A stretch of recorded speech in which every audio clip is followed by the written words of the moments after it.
श्री स्वामी समर्थ. स्वामी भक्त हो, बऱ्याच जणांना हा प्रश्न पडतो की खरंच मंत्रात शक्ती आहे का. याचं हे साधं उदाहरण आहे. कोणीतरी आपल्याला आपल्या समोर बसून शिव्या घालतो, नको नको ते बोलतो, तेव्हा आपल्यावर परिणाम होतो का? होय, होतो. का होतो किंवा काय होतो परिणाम? तर आपल्याला राग येतो, चिडचिड येते. म्हणजेच काय तर समोरच्याने वापरलेल्या शब्दांमुळे आपल्यात निगेटिव्ह एनर्जी तयार होते.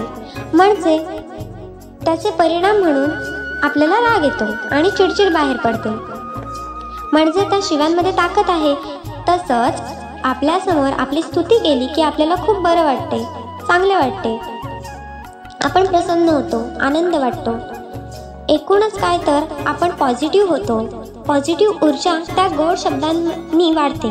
म्हणजे गोड शब्दात पण ताकद आहे.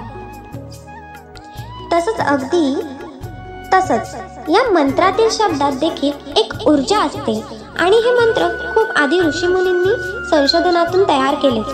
आपण त्यांना जरी ऋषी म्हणत असलो तरी ते तेव्हाचं संशोधन होते असे म्हणायला हरकत नाही. श्री स्वामी समर्थ. असे जरी आपण शांतपणे उच्चाराने तरी डोक्यात स्पंदन लहरी निर्माण होतात किंवा विशिष्ट व्हायब्रेशन जाणवतात. म्हणजे आपल्या शरीरातील विशिष्ट ठिकाणी व्हायब्रेशन होऊन लहरी उत्पन्न होतात आणि निश्चितच त्यातून एक पॉझिटिव्ह एनर्जी उत्पन्न होते. ही जादू वगैरे नाही हा, तर आपलीच एनर्जी असते. फक्त ती चार्ज करायची असते, बस एवढंच. साधं सरळ सोपं आहे की शब्दात मंत्रात ताकद असतेच. श्री स्वामी समर्थ.